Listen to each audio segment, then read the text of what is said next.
Hello everyone. बच्चों, आइए आज हम लोग क्लास 12 के चैप्टर 2 से, जिसमें अध्याय का नाम है संक्रामक रोगों से बचाव, इसे देखते हैं और इसके बारे में कुछ जानकारियां हासिल करते हैं। तो ये छोटे बच्चों के रोगों के बारे में इस चैप्टर में बताया गया है।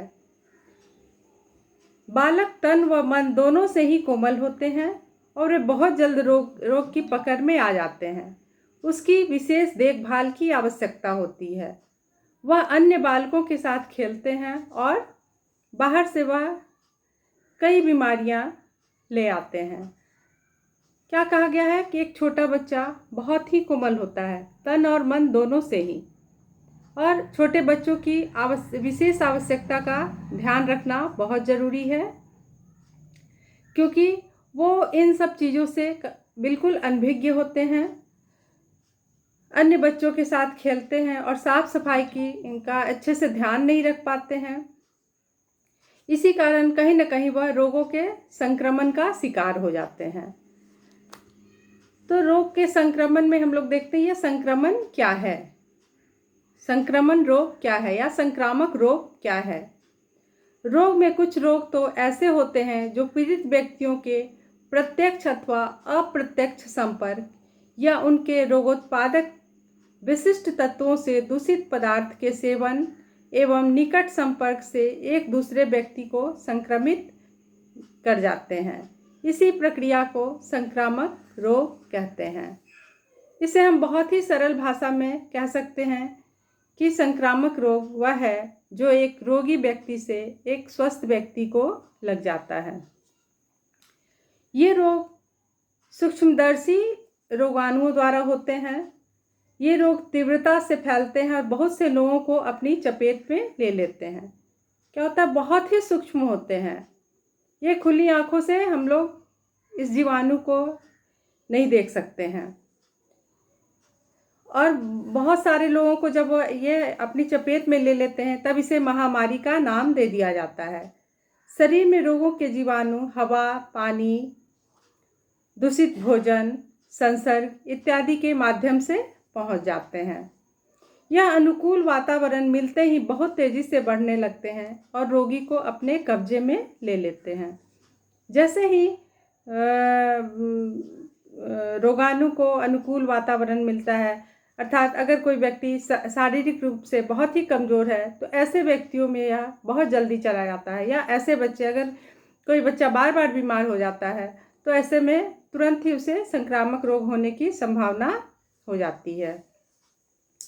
फिर हम लोग देखते हैं रोगाणु दो प्रकार के होते हैं। जीवाणु, जिसे हम लोग बैक्टीरिया भी कहते हैं, और विषाणु, इसे वायरस भी कहा जाता है। जीवाणु पहले देखते हैं। यह एक कोशिका जीव है जो किसी भी रास्ते, जैसे हवा, पानी, भोजन, रोगी के संसर्ग आदि से स्वस्थ शरीर में पहुंचकर व्यक्ति को रोगी बना देता है। यह बड़ी जल्दी शरीर में अपनी संख्या भी बढ़ा लेता है।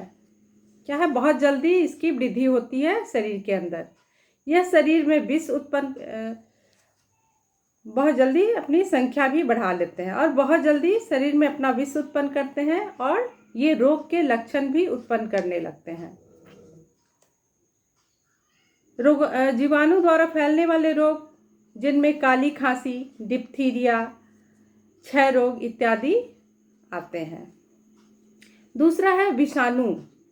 जैसा कि नाम से ही स्पष्ट है कि ये विष उत्पन्न करते हैं और बहुत ही सूक्ष्म होते हैं, जिसके अंतर्गत इन्फ्लुएंजा, चिकन पॉक्स, चेचक, पोलियो, खसरा आदि रोग विषाणु द्वारा ही उत्पन्न होते हैं। अभी अभी हम लोग बार बार एक और नए रोग के से बार बार बचाव की जानकारियां प्राप्त कर रहे हैं, जो कोविड-19 या कोरोना वायरस इसको कहते हैं, जिसका नाम है, ये भी विषाणु से युक्त है। संक्रामक रोग की एक निश्चित अवधि होती है और यह समय समाप्त होने पर रोग अपने आप समाप्त हो जाता है। क्या है, संक्रामक रोग की एक निश्चित अवधि होती, एक समय बंधा होता है और उसके बाद धीरे धीरे यह रोग खुद ब खुद जाने लगता है। एक बार व्यक्ति को यह रोग अगर हो जाता है तो इसके रोगाणु शरीर में रोग प्रतिरोधक या रोग निरोधक शक्ति को उत्पन्न कर देते हैं, जिससे फिर जीवन में दोबारा इस रोग की होने की संभावना कम हो जाती है। विषाणु जो है एक बार होने के बाद, एक बार ये रोग हो जाने के बाद, जैसे पोलियो, चेचक, खसरा, दोबारा से फिर ये नहीं आता है, क्योंकि शरीर में ये इसके कीटाणु अंदर ही रहकर अपने रोग निरोधक क्षमता को बढ़ा लेते हैं। रोगी व्यक्ति के संपर्क में आने पर उसके कपड़े, भोजन, पानी आदि से भी रोग दूसरे व्यक्ति को लग जाता है, जिसे हम लोगों ने पहले भी जाना कि संसर्ग के माध्यम से। तो संसर्ग क्या हो गया, एक रोगी व्यक्ति के किसी भी वस्तु को इस्तेमाल करने से रोग फैलता है।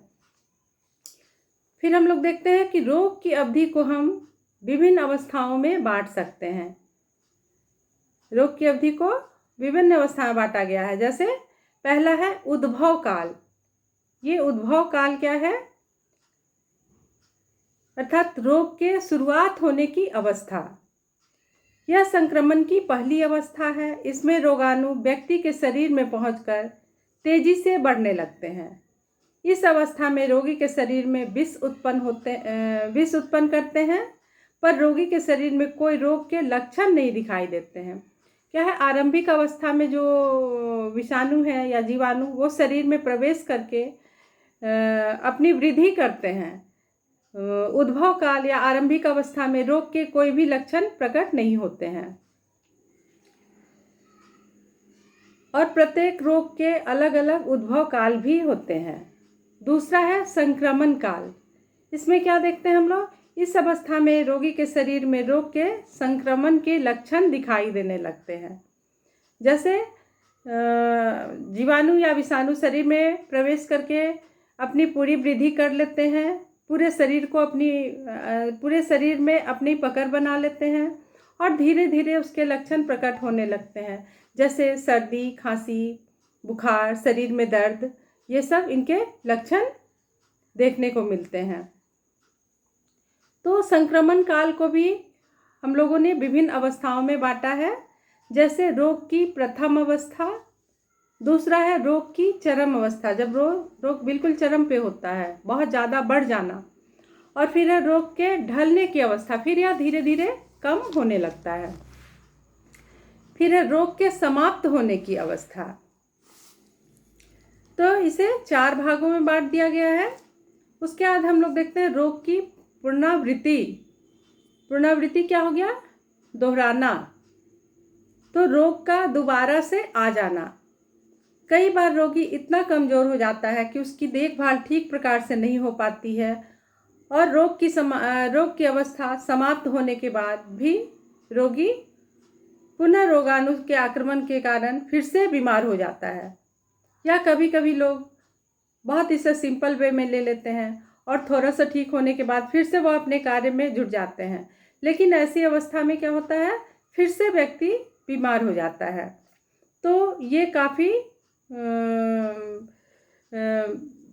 महत्वपूर्ण है कि जब तक रोग अच्छे से समाप्त नहीं हो जाए, पूर्ण विश्राम की आवश्यकता होती है और उस समय बहुत सावधानी और बहुत ज़्यादा रोगी के ऊपर ध्यान देने की आवश्यकता होती है। इसके बाद हम लोग आइए देखते हैं प्रतिरक्षण। इतना तो हम लोग जाने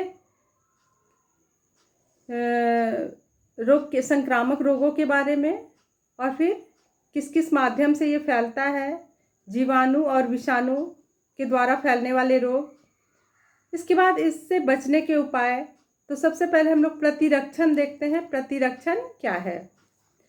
प्रकृति की ओर से मनुष्य को रोगों से लड़ने की स्वाभाविक क्षमता प्राप्त है ना। एक प्राकृतिक रूप से मनुष्य को एक क्षमता प्राप्त है रोगों से लड़ने की। इस क्षमता को ही रोग निरोधक क्षमता कहा जाता है। यह क्षमता हमें रोगों के जीवाणुओं के प्रभाव से बचाती है। यह अलग अलग व्यक्ति में अलग अलग होती है। रोग निरोधक क्षमता जो है वो 2 प्रकार का होता है। सबसे पहला है प्राकृतिक प्रतिरक्षण और दूसरा है कृत्रिम प्रतिरक्षण। जैसा कि नाम से ही लगता है कि प्राकृतिक यानी प्रकृति द्वारा हम लोग कैसे बचकर रह सकते हैं, प्रकृति ने हमें क्या प्रतिरक्षण के रूप में दिया है, इसके बारे में। तो सबसे पहले प्राकृतिक प्रतिरक्षण के अंतर्गत हम लोग पहला पॉइंट देखते हैं, श्वेत रक्ताणु। हमारे रक्त में सफ़ेद रक्ताणु पाए जाते हैं। यह शरीर में रोगाणु का विरोध करने वाले पदार्थों का निर्माण करते हैं। इनको एंटीटॉक्सिन भी कहा जाता है। इनमें रोग के जीवाणु से लड़ने की बहुत ज़्यादा क्षमता होती है। जब जीवाणु हमारे शरीर में प्रवेश करते हैं तो सफ़ेद रक्ताणु उनसे लड़ते हैं और जीवाणु पर अगर विजय प्राप्त कर लेते हैं तब तो रोग हमारे शरीर में कोई असर नहीं डालता। लेकिन जैसे ही अगर रक्ताणु कमज़ोर पड़ जाते हैं, सफ़ेद रक्ताणु, तो फिर रोग हमारे शरीर को प्रभावित करता है। दूसरा है माँ का दूध। माँ का दूध शिशु के लिए बहुत आवश्यक है। यह एक तरह से ईश्वरीय देन भी है। माँ के दूध में सभी प्रकार के पौष्टिक तत्व बच्चों के लिए पर्याप्त मात्रा में उपलब्ध होता है, जो कि सभी पोषक तत्वों से भरपूर होता है। और इसमें रोग निरोधक क्षमता, रोगों से लड़ने की क्षमता भी होती है। माँ का जो पहला दूध होता है, गाढ़ा पीला पदार्थ, जिसे हम कोलेस्ट्रम के नाम से जानते हैं, हिंदी में इसे क्षीरसार भी कहा जाता है, ये शिशु के लिए बहुत ही आवश्यक है, क्योंकि ये बच्चों के शरीर में रोग निरोधक क्षमता उत्पन्न करता है। उसके बाद है त्वचा। हमारे शरीर में जो त्वचा है, यह भी हमें विभिन्न प्रकार के रोगों से बचाती है। त्वचा शरीर के विभिन्न अंगों को सुरक्षा प्रदान करता है। वह जीवाणुओं को भीतरी अंगों तक पहुंचने नहीं देता है। ये एक ऊपरी परत है त्वचा, जो कि शरीर में भीतर तक रोगाणुओं को प्रवेश नहीं करने देता है। फिर है नाक के बाल। नाक के बाल कीटाणुओं को बाहर से अंदर नहीं आने देते हैं और शरीर में प्रवेश नहीं कर पाता है। दूषित कण भी नाक के बालों में चिपक जाते हैं और अंदर नहीं जा पाते हैं। तो नाक के बाल क्या हो गया, एक तरह से छन्नी का काम किया। जो दूषित वायु या धूल कण है वो पूर्ण रूप से उसे बाहर ही रोक देता है, जिससे शरीर के अंदर बीमारियों का प्रवेश नहीं हो पाता है। उसके बाद है श्लेष्मा। शरीर में आँख, कान, नाक, मुंह से लेकर पाचन संस्थान तक में एक श्लेष्मिक कला होती है। एक पतली श्लेष्मिक झिल्ली होती है जो बाहरी रोगाणुओं को शरीर में प्रवेश नहीं करने देती है। तो ये तो था प्रतिरक्षण में 2 तरह का प्रतिरक्षण। तो पहला हम लोगों ने देखा प्राकृतिक प्रतिरक्षण, जिसके अंतर्गत श्वेत रक्ताणु, माँ के दूध, त्वचा, नाक के बाल, श्लेष्मिक झिल्ली, इन चीज़ों को हम लोगों ने जाना। उसके बाद है कृत्रिम प्रतिरक्षण। कृत्रिम जैसे नाम से ही स्पष्ट है, आर्टिफिशियल है ना, ये मानव निर्मित है। तो ये भी 2 तरह से होता है। एक तो टीके के माध्यम से रोगों से बचाव, और दूसरा है कि अगर एक बार कोई रोग हो जाता है तो फिर से ये दोबारा इसके होने की संभावना बहुत कम होती है। टीके के द्वारा रोग के मृत जीवाणुओं को शरीर में प्रवेश कराया जाता है, जिससे शरीर में प्रतिरोधक तत्वों का निर्माण हो जाता है। ये प्रतिरोधक तत्व बाद में शरीर की इन जीवाणुओं से रक्षा करते हैं। क्या है, टीके के माध्यम से मृत जीवाणुओं को शरीर में प्रवेश कराया जाता है, जिससे शरीर में रोग प्रतिरोधक क्षमता को बढ़ाया जाता है।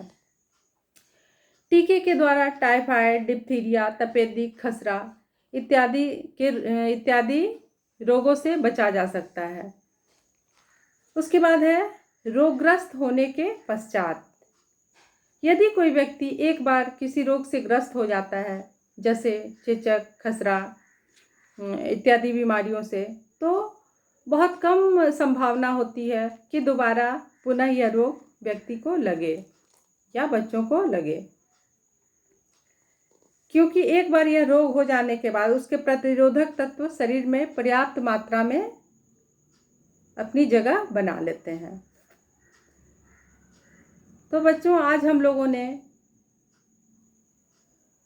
संक्रामक रोगों से बचाव इस चैप्टर में संक्रामक रोग क्या है, कैसे फैलता है, किन किन माध्यम से फैलता है, जीवाणु और विषाणु के बारे में जाना, रोग की अवधि के बारे में जाना, प्रतिरक्षण ये कितने प्रकार का होता है, और इस तरह से विभिन्न बातों की चर्चा की। अगले क्लास में हम लोग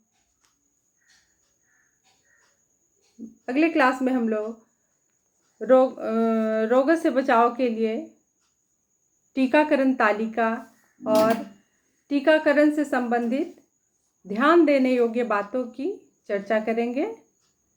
आज के लिए इतना ही बच्चों। आप लोग ध्यान से इसे सुने, ध्यान दें। चलिए, बहुत बहुत धन्यवाद।